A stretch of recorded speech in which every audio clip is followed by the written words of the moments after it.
to AP Daily. Today we're going to start with skill 1A, where we're going to talk about characters. My name is Mr. Carlos Escobar from Miami, Florida, representing Felix Varela Senior High School. And like I said, we are going to be talking about characters, and I don't want any of you to think that this is a new foreign subject. We're laying the foundation, and as you can tell, we're going to start with things that are very familiar to you.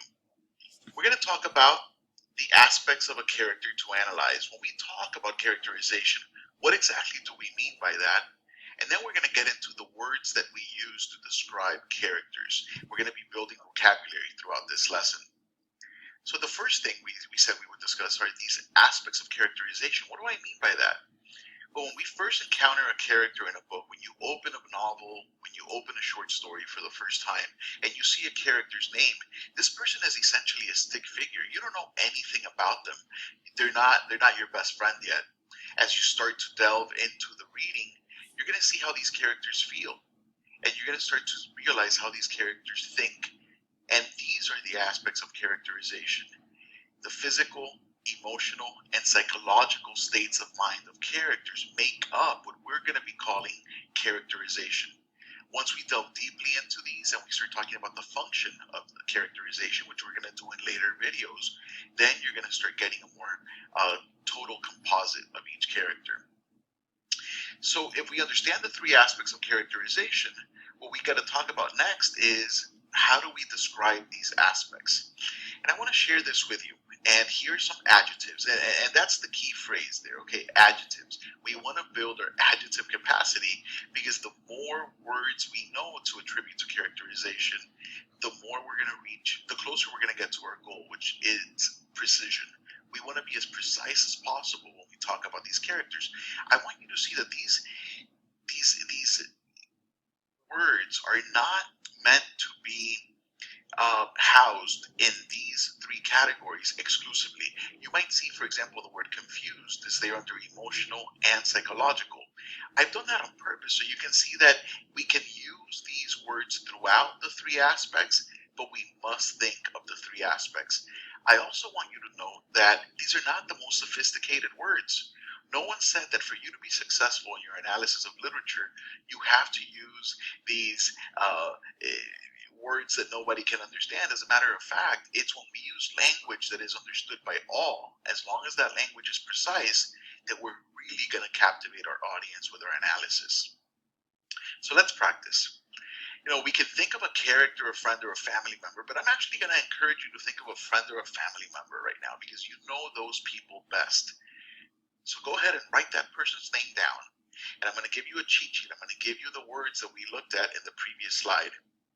And I want you to take some time. You can go ahead and pause this video if you'd like and populate different adjectives surrounding this character so that you can share with me, with your teacher, with your friends, a full composite of this character. Once you're done with that, go ahead and unpause the video and then we're going to continue. I want you to look at the list that you just created. I want you to look at the adjectives that you created and see if you fall into any of these pitfalls. We want to make sure that we do not limit the number of descriptions you provide. If your teacher asks you for characterization, the goal is not to come up with the one word. After all, is there a word that could describe you? Or is there a word that can describe your best friend or your mom or your dad? Probably not, right? These are complex individuals, and because of their complexity, we want to try to get as many words as possible. But we also want to make sure that we don't ignore any of the three aspects. I don't just want to know about a character's physicality or emotional state or psychological state. I want to make sure that you are giving me adjectives that target each of these three aspects of characterization. But the biggest pitfall, the number one thing I see students do, which I want us to avoid, is please let's do not rely on synonyms. Saying that a character is funny and comedic and humorous is not the end goal here, because at the end of the day, you've only given me one aspect of this character. So go ahead and pause the video again if you'd like. Look at the list. Do you have words that describe each of the three aspects? And do you have any words that are essentially synonyms of one another? And at that point, cross one of them out and see if you can push yourself to extend the characterization of the person you've selected. Ultimately, we want to walk away with a series of questions that we're going to ask ourselves whenever we encounter text and whenever we're asked to characterize one of the characters we encounter in a short story or eventually a longer fiction.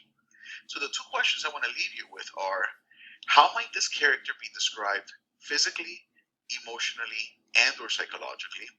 And to be able to answer that question, we need to go to the second question. What words can I use to describe this character? Which is when we return to our list of adjectives, which I hope that, look, if you're watching video 1 right now, keep that list with you and build upon it throughout the course of the year. And eventually you're going to have a great tool that you're always going to return to. I hope you found this conversation on characterization useful. I want to see you for the next video where we're going to take what we're talking about and apply it to literature. Thank you guys. Take care.